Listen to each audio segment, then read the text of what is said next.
A very, very, very good morning. It's Monday morning, but I haven't got those Monday morning blues. I guess when you work shifts, you don't, do you? So I've got a day off today, and we are brewing. I only do 2 Mondays a month. And one's a night shift, so I don't get that Monday morning feeling. And the other one is a Monday after working Saturday, Sunday. So it's my Friday. My last shift with a few days off, so I feel alright about that. Anyway. We're mashed in. I normally get mashed in. You don't always see that because I get up with Martha to get her off to school. I've got my scruffs on, my hair's, that little bit of hair I've got's all over, my beard isn't tidy. I normally try and get mashed in ready and then go up for a shower, so you don't want to be seeing me in my scruffs and my comfies, do you? Anyway, we're mashed in. Hops weighed out. We know what we're doing. I didn't know. I collected some water last night. I knew what I was doing, but I hadn't got anything done. I was late back from golf, so got some water, Camden tablet in it, and then the rest was done this morning. It's not complicated particularly, but I'm excited about this. So we're going to be brewing a kölsch. That's what we're brewing.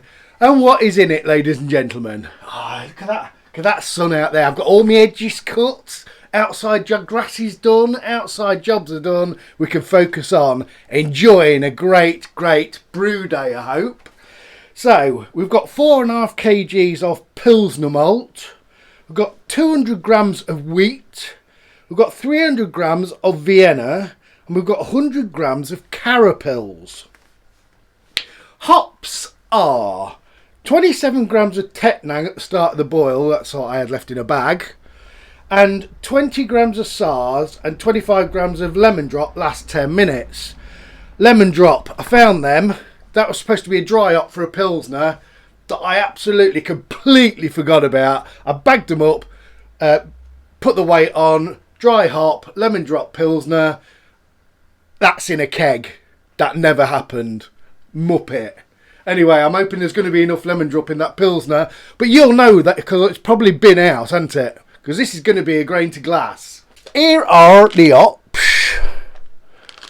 There you go, look. Last 10 minutes with the protaflock in. That is start of a 40-minute boil. We're mashed in at 67 degrees C. We're going to sparge at 77 degrees C. There we go. Yeast that we're going to use is cross my loaf. Kölsch. Yeast.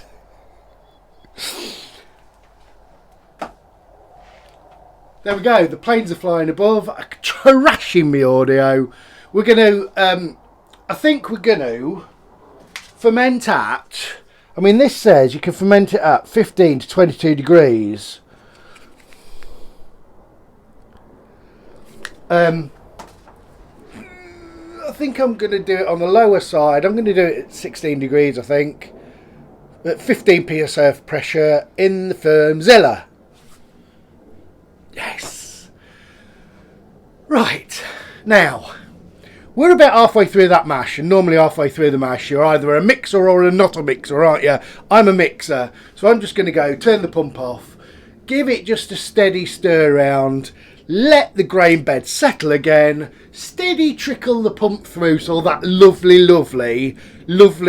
liquid gets through all that grain and tries to get as much sugar out of it and beautiful goodness as it can. So that's my plan. I'll see you in a bit.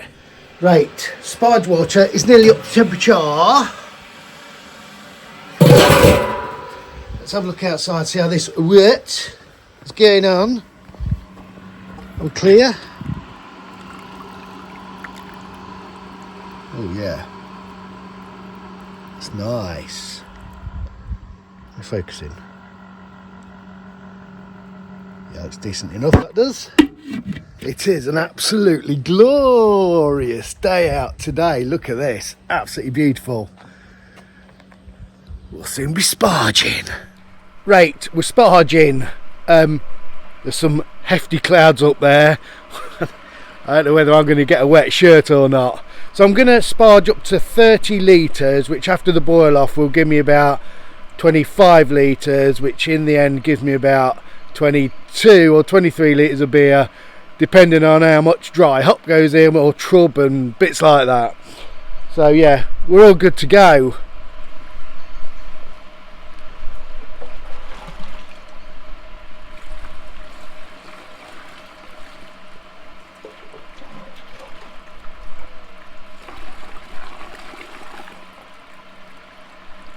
I didn't mention, but I popped some rice hulls in there. We've got some wheat in there, so just a couple, 2 or 3 handfuls of rice hulls. It's draining absolutely beautifully. Lovely job. Right, we are going to start the boil going while I'm sparging. Yeah, all good so far. All good so far. Right, the sun is back out. I'm calling that the start of a boil. So 27 grams of tetanum. Right, last 10 minutes. 20 grams of SARS, 25 grams of lemon drop. Got my water chiller in.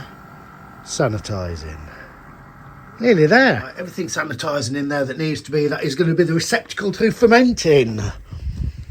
Cooling down nicely. Got a pipette sanitizer. Just going to get a little cheeky sample for the refractometer. We've collected some water, nice warm water, to clean down with in a little while. Giving a keg a cheeky clean while I've got some fluid, because give this a good clean out. Shiny, and she is tucked away in the sanitation fridge. There she goes, there she blows. Yeah, looking good, looking good. Let's see how she gets on, shall we? Kölsch. Kölsch. Kölsch kegging day. That's where we're up to, we're on our way. That's what she looks like, so a bit of flickering. Out into the keg. Gas out the keg, replacing the top part of the Firmzilla. It's looking good. May or may not have just had a sneaky peek. Hey up, how you doing? You're right. I've just made a right mess. I've overflowed the head on the Kölsch. It's got. I've just had to do a bit of clearing up. I have. So the last thing you saw was the beer going into the keg. That was a while ago, ladies and gentlemen. The date now is the 30th of August. This was kegged on the 14th of June. Now, if you remember, this was kegged about 4 or 5 days before the pale grain to drain. Sat there because I didn't have anywhere to put it, because I had 2 things fermenting during those 30-degree heats. So I was panicking about this. I drew a bit off, put a bit of gas on it, then put a party tap on it and tried it, and it was all right. So I don't know. I've got away with this one. I've got away with this one. So the beer in the glass. I'm having to be careful where I walk here because I've got stuff everywhere. That fermentation fridge at the minute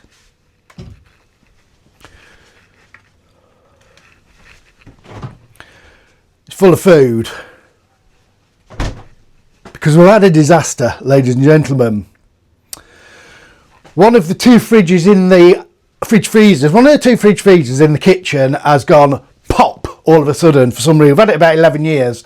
So yeah, because of work commitments, I can't get one till Thursday. I could have got it Tuesday, but I'm on night, so I can't take delivery. Anyway, we've got another fridge you can utilise. You see, it's not a waste, is it, having fermentation fridges? Hey, when something goes wrong, it saves the day. Could have done with a freezer, to be fair, but we're all right. We've got another freezer in the kitchen. We had 2 fridge freezers. The one that's gone popped is a plumbed-in one, and it was a funny size. We bought that when we bought the kitchen in a deal, and they don't make it anymore. It's a CDA. They only make one part to fix it, so we just decided to get a new one. Couldn't get one to fix a gap because it's like, I'll put a picture somewhere in a minute. Let's talk about this in a minute. Let's talk about the beer. But anyway, yeah, I couldn't get one to fit, so I've had to do some kitchen adjusting, which was a pain in the bum. So considering I have just hammered that head everywhere, and this does keep a head, so this must be the glass at the moment. There's the beer in the glass. Carbonation streaming up here. It's a little bit hazy. I used a Protaflock. I don't know if that's the wheat. What did we have in this? Should we have a quick recap, ladies and gentlemen? We had base malt Pilsner, Bohemian Pilsner.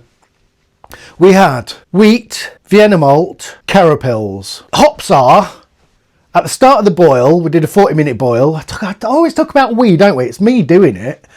Start of a 40-minute boil, we used some Tetnang on this occasion, and then 10 minutes before the end, we used lemon drop and SARS. Those lemon drop was for a dry hop of a Pilsner lemon drop that I did that I forgot to put in, wasn't it? Anyway, so I don't know, we are a bit cloudy. We are clearing out. It's not a million miles, is it? But it smells a little bit malty and a little bit citrusy.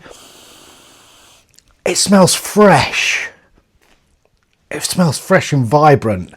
I'm excited.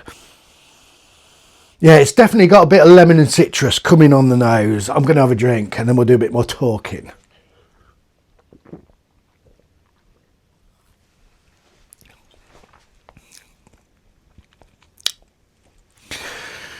I'm going to try not saying kölsch as much because I've made a rod for my own back here, haven't I? I don't know whether right at the start I started doing it. I might have missed some out, but I'm inserting somebody saying kölsch every time I say kölsch. And it's taken a bit of editing and I'm still doing it, aren't I? Anyway, yeah. That's good. I don't know. I'll make a proper rod for my own back, just for your entertainment, I'll tell you.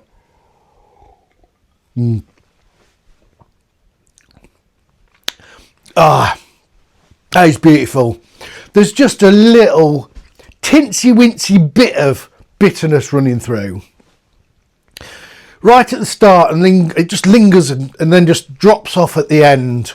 It's mildly bready, and it's a little bit sweet at the end. So it's quite crisp at the start. But then it gets quite sweet towards the end as that bitterness dies off.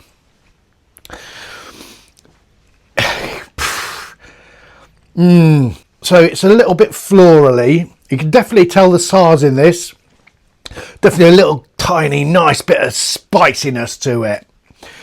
It's definitely got some floral notes, absolutely.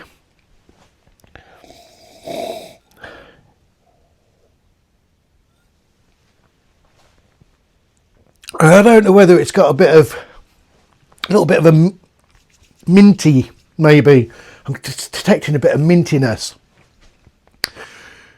Ollie, I'll tell you what, I'm really happy with this. Really happy with this. Beautiful colour look.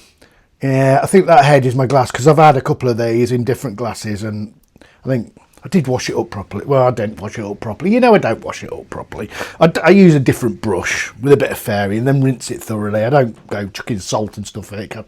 Just don't do it. Anyway, nice bit of carbonation. Mouthfeel is light to medium, airing on the light, but there is a bit of a medium body there. Body, absolutely, definitely. Makes you burp. Nice bit of carbonation. Quick interlude with the fridge. So yes, my fermentation fridge, one of them, is full of food. I was at work, got a message going, give us a call, no panic. And Becky was, the fridge is bleeping.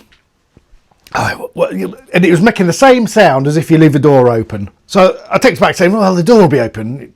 Doors do keep getting left open in our fridges sometimes. I even tip them back a bit so it encourages letting the door to shut, but it doesn't always work. And it was making the same sound. Anyway, I rang her FaceTime. The panel was off. She'd reset it and everything, and now. So as I said, it was one that we bought with the kitchen 11 years ago when we did it up. We got some appliances, CDA, 11 years old. Rang CDA, they only make one part for it, like I said. 100 and some quid for an engineer come out. It's a no-brainer. I'm afraid to say not a chance. I looked at the switch. You had to fiddle with the switch a bit, do a hard reset, and clean the fluff out the back. And nah. So it is what it is. Like I say, but it was built into an area that it's sat in, and it's a weird sized fridge for some reason. I mean, Jack, why do they do that? Why can't everything just be similar, like a small one or a big one, a tall one or a short one? Why do they have to be so different? So yeah, there we go. There's the space it is now. Don't think I've got a picture of the old fridge very well. I've got a blurry one I might pop up, and then I've got a picture of it outside in bits. I might wait to edit this up and pop a picture of the new one in situ. I've popped some lights around it as well. See what it looks like. Anyway, we'll think about it. I can edit it up, can't I? So that's a bit of a pain, really. It was bizarre. I was surprised how light they are. Like I say, it's plumbed in. It makes ice, and it's got a water dispenser with a filter. And once you've had ice on hand, yeah, it is what it is. You can't live without it, can you? So yeah, we're waiting for the new one to come. It could have come earlier, but we're commitments. Anyway, we are rambling a bit. So yeah, so that's why. And I need to brew, and I'm going to brew. I'm going to do a brew. I'm going to pop it in there. I haven't brewed all summer holidays. I've been having too much fun. Went on holiday dinner, and yeah, Martha's been off school. I just haven't got. I'm brewed for 5.5 weeks. So I'm going to get some done. That should be back in circulation next Thursday. So then I can brew now, get something in there, and then I'll have that free. I can do two at once and get, because I'm getting a bit low on stocks, ladies and gentlemen. It's funny, isn't it, when you leave it 5-6 weeks, you just get a bit behind, and I've definitely got a bit behind. Absolutely. Yeah. Nice bit of bitterness. Light to medium, refreshing. This strange crisp sweetness which makes it's just as it goes through the palate it changes, which is amazing, isn't it, how it can do that? That's absolutely incredible. It's definitely, that lemon drop has definitely absolutely brought some lemon to the party, and I'm liking it a lot. It tastes better. Like I did a lemon drop Pilsner, which was absolutely beautiful. But this is another dimension. I don't know whether it's because it's got their malts in them. Instead of just Pilsner, it's got some other malts. It's just beautiful. You can taste their malts a bit as well. They're just working so well together. I am absolutely loving this bad boy. This is a Butte Aruta. It is absolutely gorgeous.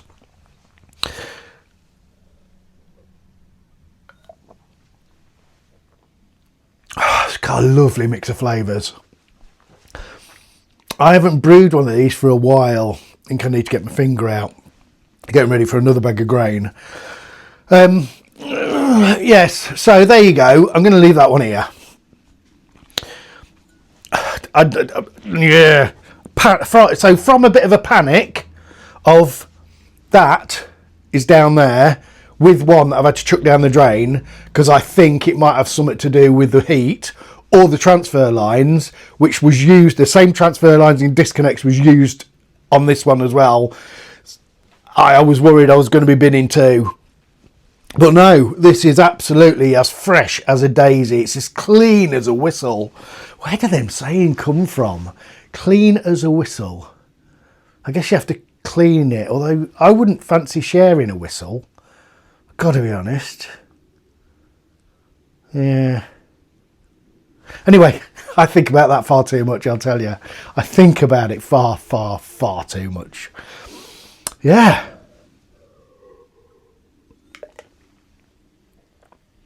Absolutely beautiful. I'm going to leave that here.